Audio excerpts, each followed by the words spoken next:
with any sequel, I guess, you know, I think there's a hope and expectation that you're going to do more, bigger, better of the previous one, and we've done all that, but we really wanted to kind of come to the table with something dramatically different, and that's where we've introduced this system called a gear system into the game of already existing characters, that roster that's expanding.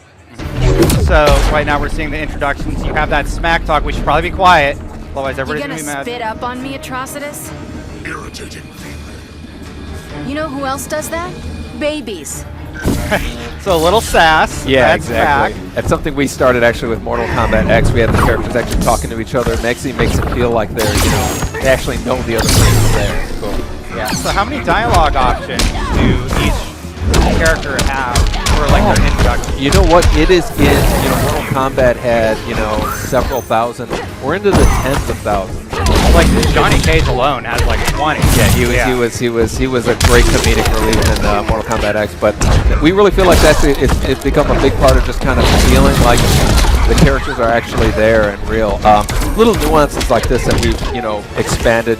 Justice 1 didn't have it, but you know, as far as like, you know, what's so great about this game is there were characters that inevitably were left out of Injustice 1 that, you know, really angry or passionate fans would, you know, rally for, and we're able to accommodate some of those now. You know, Atrocitus, Supergirl, Gorilla Blue Grodd. Beetle.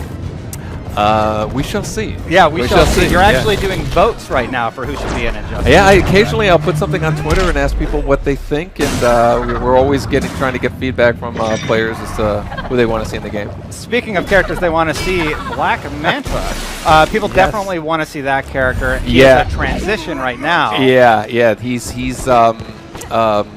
There's a possibility of it happening. I mean, right now we only have the 6 that we're announcing, but as we did with Injustice, we'll have a cadence of release of announcement of characters. So in the DC universe, people don't kill each other, but they do supers. Maybe if those guys can hear me, they'll do one really quick. Here is Atrocitus' super against Supergirl. In Injustice 1, one of the things in competitive play is you usually didn't do a super high-level competitive play, but they did get a little redundant. Have you added multiple supers for each character, or no? No, they don't have multiple supers. You know, some our supers and our transitions are somewhat shorter than they were in the first Injustice. We still want them to be, you know, really outrageous, over the top. You know, Supergirl throwing somebody beyond the sun and hitting them with their heat vision. But we really try to kind of get them going, especially the transitions are a little quicker. So I just noticed her super alone did 32, and then she did something that bumped it up to 42% damage. How did that happen? The supers are actually, there's an interactive element to our super moves now. And so there are opportune moments at a super that a player can press a certain button or do a different combination that will actually bump the damage up, and we're not documenting them anywhere. It's just there for people to discover, kind of like our original fatalities that were in Mortal Kombat. And brutalities in Mortal Kombat X. Exactly. We never document them. We just let people discover them, and it's amazing how players find that stuff, and you know, with the FAQs and all that stuff, it's suddenly documented. Yeah. We're looking at Atrocitus and Supergirl right now. Atrocitus brings out Dexstar. What is Supergirl's power when activated? Supergirl is her heat vision. She can fire off a number of individual shots, and she can vary them up. And so she's a very good kind of distant character, but her heat vision is her main kind of power that she uses. Got it.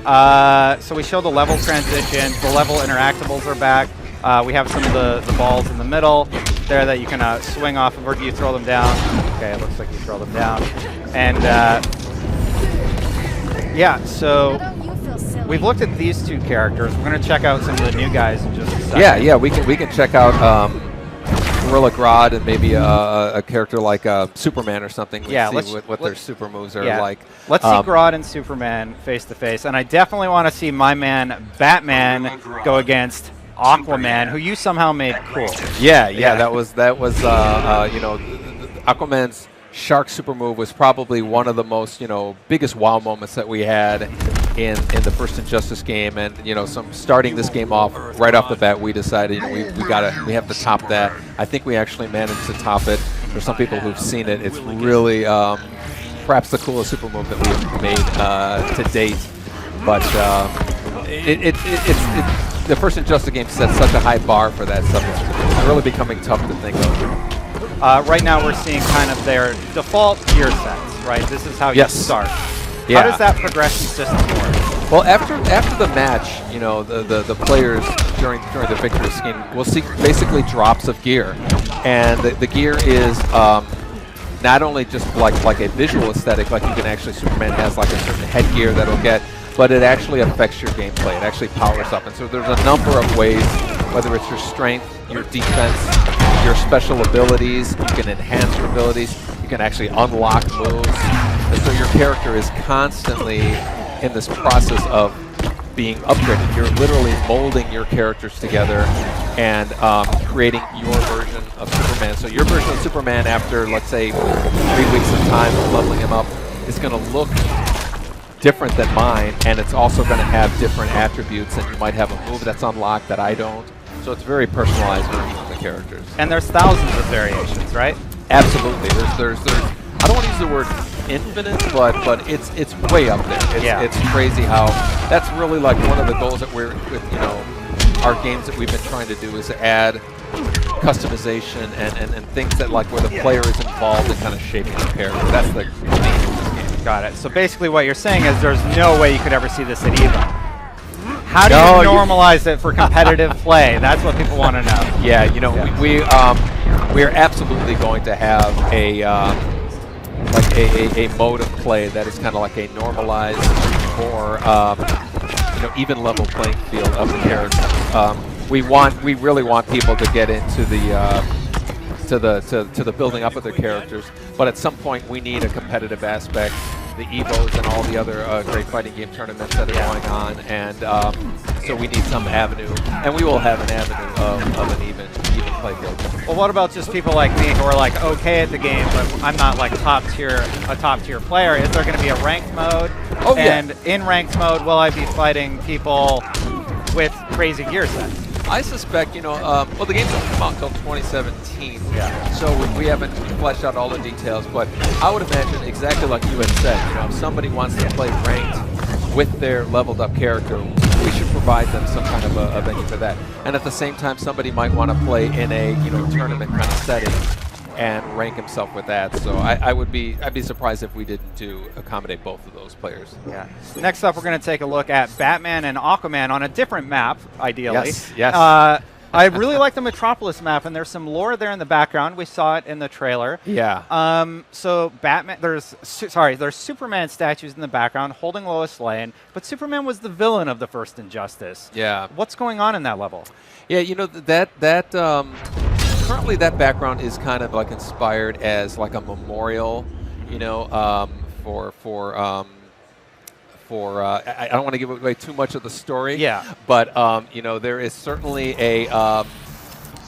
there are some who are vested interest in bringing Superman back to power, have an incentive to do that, and so some of them were involved in some of the construction of some of the arenas, and so we have a lot of that will be explained when the story comes in. But yeah, some are vilifying Superman, and some are kind of making him a hero. Exactly. Interesting. So there's two perceptions about what Superman did. Exactly. There's certainly a divide there.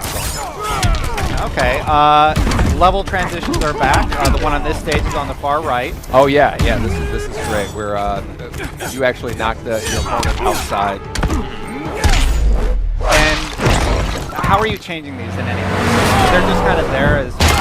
Well, they're shorter first of all, and so you see quickly the action starts up again. But we do have the different kind of palette of options, and objects in the background that you can fight with. That's always been kind of like the signature thing with Injustice is the arena. We describe it as like the third character. It's like a considerable involvement in how you play the game. In the first Injustice, I would constantly pick Aquaman stage because it didn't have stage transitions. I know you can turn them off. Yes. But are there levels like that in Injustice 2? Yes, we are going to have some that are just single arena, and this is that on-demand we were talking about.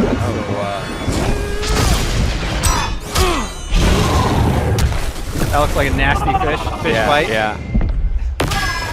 One thing we actually didn't cover off on, wagers are back. You brought them back. There's definitely some facial animation going on. Tell me about that. Well, you know, like one of the things that again we're trying to really do with this rack and acknowledge each other as much as possible. So, you know, the Clash really gets them a chance to talk.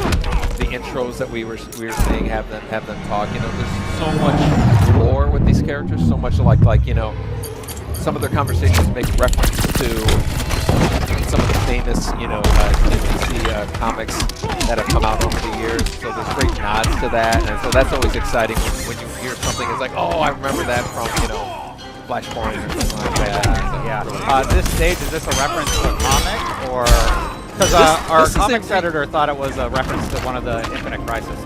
This is really part of the continuation of our story. It involves a rebuilding of Metropolis, you know, and so that's again part of the story of you know, who is the on the side of wanting Superman to, you know, to his regime to be happening again versus, you know, Batman's side. Batman got some new gear here. Could we? Oh, never mind. They switched out. That's okay. Let's check out the last stage, and maybe we could go into the gear system really quick and showcase some of the different stuff that people can equip. Sure, absolutely. Yeah. So this is your gear menu where you can kind of look at everything you've unlocked and then equip it to each character. Exactly. You know, when you're playing the game and you're getting very frequent drops, a lot of drops of gear, you don't want to equip yourself with every single thing that you get. You know, something might not be as good as your strategy if you want more defensive stuff, and then you're getting it. But this lets you basically manage it. You can see all the stats related to it. We have these things that we're currently calling X stats. You can change the color palette of your character and kind of like sculpt the version of the character that you want as far as its looks as well. Yeah, so you can design them aesthetically, but if we look at the stats here, level 20 looks like the max level. You hack the system a little bit. Then you got strength, ability, defense, and HP. Talking about normalizing before, like, I'm very confused about how you're going to manage to do that. There just has to be like stats off, cosmetic only. Yeah. Well, exactly, and the you know, we really want you to strive to get those stats as high as you can, as far as like, you know, playing against other people's characters. Yeah. But like I said, you know, if you go to a tournament, you're not bringing all your characters with you, and so you want some base level that will be the tournament setting. Definitely. So now they're geared out. How is this going to change the play style? Well, each character has a number of parts on their costume that they can change. It's actually different for each character, and so the original version of your character has certain stats, and then each one of those is upgraded with those with the gear pieces that they have. I haven't memorized each one of those that they does. There's literally thousands of them. And there's a certain amount. Yeah, like our eye lasers were purple there. Exactly. That's one of the some of the visuals. Some of them are aesthetics too. Like you want the different color eye lasers. Some are aesthetics and statistics. If we could, really quick, let's see that stage transition for the Metropolis one. I'm kind of cueing the guys in the background playing the game like, hey, do that stage transition on the other side. So aesthetically, Batman changes, but you can also unlock certain moves. Yes. What kind of moves can you unlock? Well, you know, like when you have the game, you start off with the Batman, you're going to have a super number of moves. You know, you throw a batarang, throw it at an angle, use their grappling hook. There's a triple triple batarang throw that you can unlock, and you know those moves become part of your arsenal of characters while you're wearing that, while you're leveled up to that point, and then also you can start enhancing those moves with certain gear, like actually up its damage or something like that, and constantly, you know, just kind of leveling up your character. Yeah, so like when you fight Batman, you're really not going to know what you're going to get going in. There's a base set, yes, but it's going to be really tricky. Yeah, and it's going to be, to me, it's going to be one of the most exciting things is going online and seeing all these different this almost infinite number of Batmans that you're going to be fighting, Aquamans, and so you really don't know what you're going to get. It is at its core, it's Batman. It's not like Batman's going to suddenly get heat vision like Superman does or something. It will be fundamentally Batman, but we're trying to give the players as many access to as many variables as possible to mold the character. I wouldn't be doing my job if I didn't ask that you have thousands of pieces of gear that you can get. Is this setting the game up to do a microtransaction system? Well, it's absolutely not setting the game up to do it. We haven't decided what we're going to do for the people who don't want to spend. This feature, if I would describe it, I would say it's something that we would like to see lasting, months, many months, and the process of playing it up. Some players may not want to actually spend all that time to level up their characters, and they may want some kind of another way to do it, but we haven't really made any kind of decisions based on that stuff. Got it. Thank you, Ed. I am super excited about Injustice 2. I hope you guys are also. Thank you so much for coming on our show today. We absolutely appreciate you having us. It's always great to see you guys.